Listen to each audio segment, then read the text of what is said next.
Salut à tous. Alors, après un premier Power Ranking la semaine dernière qui a duré 36 minutes, cette semaine on revient dans un format un peu plus léger et un peu plus habituel, et qui sera encore un peu plus léger même que les formats précédents. Pourquoi? Parce que malheureusement j'ai pas eu beaucoup de temps vu que j'ai fait d'autres vidéos, notamment celle qui est sortie sur le baseball, et d'autres qui vont arriver bientôt.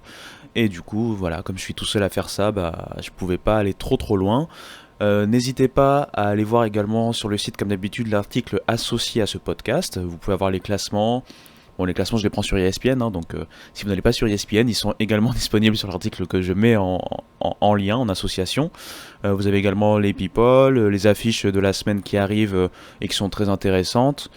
Sachez également que comme il y a le Covid qui est là et qu'il y a pas mal de rencontres qui se reporter, repousser, etc., bien, ce que je fais, c'est que sur les réseaux sociaux, chaque jour, je mets à jour les affiches du jour en fait, ce qui permet de, s'il y a des affiches qui étaient notées pour la semaine mais qui ne sont plus disponibles ou qui ont été repoussées, reportées, annulées, etc. Au moins vous avez la mise à jour le jour même. Et pour finir, cet épisode, contrairement à celui sur le Power Ranking, parce que c'est un peu plus difficile à uploader, sera bel et bien sur SoundCloud, comme sur YouTube, comme les précédents épisodes. Bon, trêve de blabla, NCAA Basket Overview Episode 9, c'est parti. Lawson on quickly. Quickly. Probing. Quickly. Firing. Quickly knocks it down. What a with shot. 4 seconds to go. Great step back, got a lot of time, plenty of time to push. Donc cette semaine, on va parler de 3 affiches qui m'ont marqué. On va commencer sans plus attendre par Baylor face à Kansas. Au terme d'une première mi-temps impressionnante en termes de pression sur l'adversaire des deux côtés du terrain, Baylor s'impose en fait au final 77-69 face aux Jayhawks.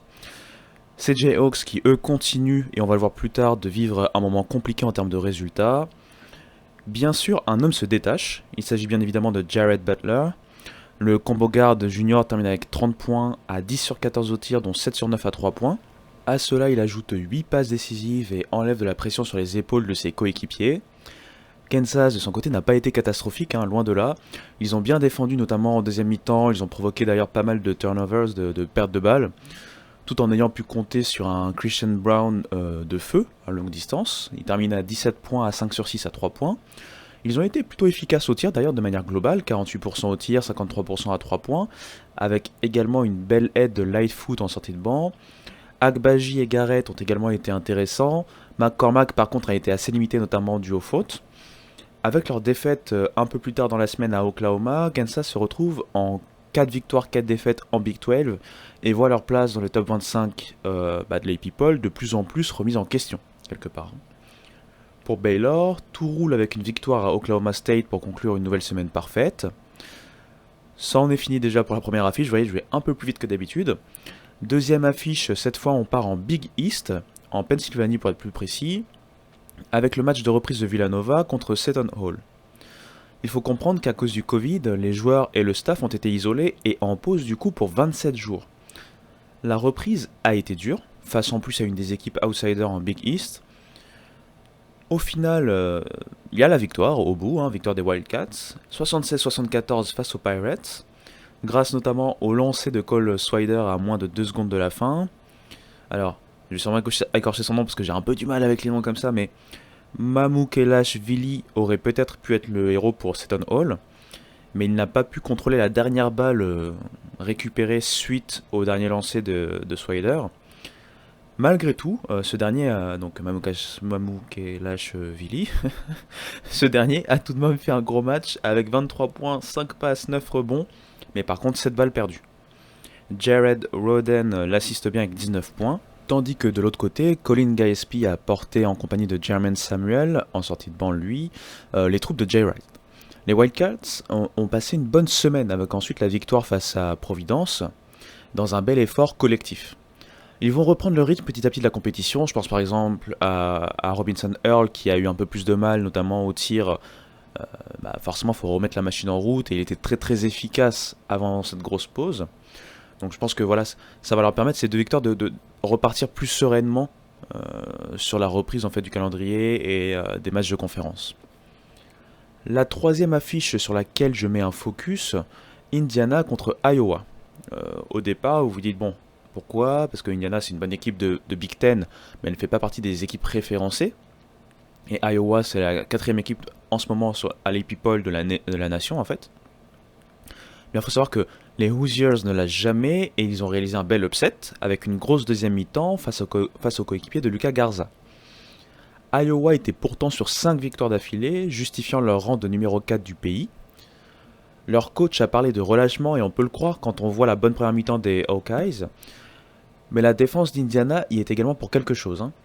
L'effort des Hoosiers en seconde mi-temps a résulté sur un 23-3 pour Indiana et 11 minutes durant lesquelles Iowa n'a pas inscrit un panier dans le jeu. On le sait, Iowa vit et meurt par son adresse, notamment longue distance, et là termine à 5 sur 23 à 3 points. Symbole de l'équipe aux deux visages dans ce même match, Joe Wieskamp qui a marqué 16 points, mais parmi ces 16 points, un seul point a été marqué en seconde mi-temps. A noter côté Indiana la très belle performance de Tracy Jackson Davis, dont on va revenir un tout petit peu après dans ce podcast, avec 23 points et 7 rebonds à 9 sur 14 au tir. Quel go-to-guy quand même pour les Hoosiers. On va voir les implications niveau classement top 25 pour Iowa notamment, qui n'a pas joué contre Nebraska dans son autre match prévu la semaine écoulée, le match ayant été reporté. Donc tout ça c'est bien sympa, mais qui dit NCAA basketball dit énormément de rencontres. Malgré le report, etc., de pas mal de matchs, il y a eu quand même beaucoup de faits marquants. Et donc passons en revue rapidement d'autres faits marquants de la semaine écoulée. Jones, can he get a shot off? Yes! Jones knocks it down! En ACC tout d'abord, FSU tape Louisville, Duke continue à lutter de plus en plus face à l'adversité et aux difficultés avec 2 défaites de nouveau cette semaine. Pittsburgh, plutôt sympa à avoir joué mais qui se fait attraper par Wake Forest. Georgia Tech qui tape Clemson, tandis que North Carolina continue de montrer de belles choses. 2 victoires en autant de matchs cette semaine. UVA de son côté est en tête. En Big 12, Oklahoma passe une belle semaine, West Virginia gagne facilement à Kansas State et beaucoup de rencontres ont été reportées, donc il n'y a pas grand chose à dire. En Big East, St. John's upset Yukon, Providence upset Creighton et DePaul upset Marquette, donc c'est un peu la semaine de l'upset. En Big Ten, Purdue upset Ohio State, Northwestern ne répond plus, Penn State upset Rutgers qui bat lui-même Indiana, tandis que Maryland, comme souvent, va gagner chez un gros, en l'occurrence Minnesota cette fois-ci. OSU bat Wisconsin chez ces derniers et Michigan passe une semaine tranquille. En Pac-12 maintenant, Washington gagne enfin face à Colorado, Arizona gagne le derby face à ASU, mais surtout Oregon et UCLA se font upset le même jour, les premiers face à leurs rivaux d'Oregon State, les seconds à Stanford. Evan Mobley réalise son season high dans la victoire de USC à Cal, et UCLA pour l'instant reste en tête. En SEC enfin, Florida réalise l'upset le plus incroyable de la semaine en démontant très clairement Tennessee. Ole Miss gagne le derby du Mississippi, Georgia en mode game winner face à Kentucky. Sheriff Cooper est vraiment le rayon de soleil d'Auburn, il continue de performer pour ces derniers. Alabama continue de dominer la SEC et Missouri enfonce le clou face à Tennessee qui est sur 2 défaites de rang, tandis que Missouri les upset donc chez eux. Alabama du coup est en haut, tout en haut. Voilou, donc je rappelle rapidement, vous pouvez retrouver bien sûr les classements des différentes Power 6 Conferences sur l'article associé. Et on va passer sans plus tarder sur le focus joueur de la semaine. On va parler de Tracy Jackson Davis. Jones! Tipped! Yes! Wendell Moore puts it home for Duke! Donc Tracy Jackson Davis, c'est un joueur qui, comme Ron Harper Jr. dans sa conférence, perpétue en fait la tradition des fils d'eux. Ce dernier est le fils de Dale Davis, ancien Pacer et Blazer. Comme son père, Tracy est un ailier fort, énergique, athlétique et avec de plutôt bonnes mains. Il est bon au rebond, bon scoreur à l'intérieur de la raquette. C'est un ancien joueur de Greenwood High School connu quand même dans l'Indiana. Il a été noté 4 étoiles à sa sortie de lycée et il est plutôt très efficace. 56,6% au tir en première année, 54,2% cette année avec un rôle accru au sein de l'escouade de Hoosier. Il a comme principal axe de progression son range à étendre afin d'être un fit bien plus intéressant dans la NBA moderne. Mais ses armes actuelles le placent déjà selon certains scouts comme un first round pick, à voir s'il peut se décaler en tant que pivot malgré sa taille au niveau supérieur. athlétique, bon finisseur, bien placé, bon rebondeur et en pleine progression. Le jeune homme aux presque 21 points de moyenne pourrait suivre les traces du paternel et atterrir en NBA. Affaire à suivre. C'est pas tout ça, mais si vous êtes toujours là, on est quand même dans l'attente de quelque chose d'important, comme chaque semaine, c'est le fameux classement de Lay People. C'est parti! To tie the game as the horn sounds. Just amazing. To tie the game as the horn sounds. Just amazing. Et donc les people de la semaine, avec pas mal de changements vu les dernières performances des équipes ou contre-performances des équipes. Si les 3 premières positions ne changent pas, donc on a toujours Gonzaga, Baylor et Villanova. On se retrouve maintenant avec Alabama qui remonte beaucoup, on va le voir un peu plus tard. Mais d'abord, on va parler de la 4e position avec Michigan. Je pense que c'est mérité vu ce que font les Wolves depuis le début de la saison. Et c'est assez marrant parce que c'est un peu le reflet de la saison dernière. C'est-à-dire que la saison dernière, au tout début, en pré-saison, ils n'étaient même pas rankés, même pas classés. Et au final, ils avaient prouvé par leur jeu que voilà, ils méritaient d'être classés. Bizarrement, il s'est passé la même chose en début de saison, ils n'étaient pas classés, et là ils remontent, vraiment voilà, c'est mérité pour eux.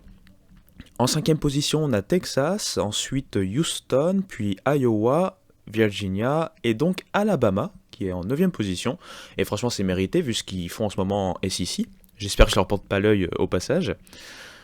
Et après Alabama, on a donc Texas Tech qui remonte bien, et c'est normal, malgré la pause, on avait vu ce qu'ils avaient fait la semaine où ils avaient enchaîné Texas avec la victoire, puis Baylor avec une courte défaite. Ensuite, en 12e position, on a Missouri. Missouri, c'est normal vu ce qu'ils ont produit dans ces dernières semaines, et notamment cette semaine avec une victoire face à Tennessee notamment. En 13e position, on a de la Big Ten avec Ohio State qui monte de 2 places. Wisconsin les suit et qui perd 4 places vu notamment la défaite justement face à Ohio State. Kansas qui était 9e précédemment et qui tombe à la 15e place. Faut savoir qu'ils sont sur 3 défaites d'affilée. Florida State qui revient dans le classement avec un très beau retour, conclu par que des victoires. Creighton qui a eu un peu plus de mal ces derniers jours est 17e. Tennessee qui fait la grosse chute de la semaine, qui était 6e et qui se retrouve 18e, la faute à la rouste subie par Florida et ensuite la défaite contre Missouri. Illinois est 19e, 20e Virginia Tech, 21e Minnesota, 22e St. Louis qui est toujours bien ranké au final, la deuxième équipe des mid-majors avec Houston ranké dans le top 25 de Lay People. 23e UCLA qui gagne une place malgré une défaite en Pac-12 cette semaine. 24e Oklahoma qui rentre dans le classement et 25e Louisville qui revient dans le classement. Ça veut dire qu'on perd quelques petites équipes qui sortent comme chaque semaine. Cette fois on dit donc au revoir à Clemson, on dit au revoir à Oregon et on dit au revoir à Yukon qui était rentré la semaine dernière pour en ressortir. Voilà, c'est la dure loi du top 25, mais bon, que voulez-vous ? Pour finir, voilà, comme je vous l'ai dit, c'est un épisode beaucoup plus rapide, beaucoup plus court, light que les précédents. Pour finir, je vous dis juste que cette semaine, les affiches de la semaine seront directement disponibles sur le site. J'en exprime aucune cette fois-ci dans le podcast. Et ce, comme j'ai dit, voilà, pour faire quelque chose de plus léger, parce que voilà, j'ai pas eu beaucoup de temps pour bien travailler tout ça. En tout cas, malgré tout, j'espère que ça a été un bon petit podcast, un bon petit moment pour apprendre certaines choses ou revoir certaines choses de la semaine écoulée en NCAA Basket Overview. N'hésitez pas à me dire ce que vous en pensez, n'hésitez pas à me dire également s'il y en a parmi vous, notamment les comptes français universitaires qui, au-delà du foot universitaire, sont intéressés pour pourquoi pas intervenir au niveau basket. Donc voilà, après toutes ces petites annonces, je termine le podcast de ce pas. Prenez tous soin de vous et à très bientôt. Ciao. Couisnard with one. Pull up 3. Good if it goes. He got it. He got it. He got it. Carolina wins.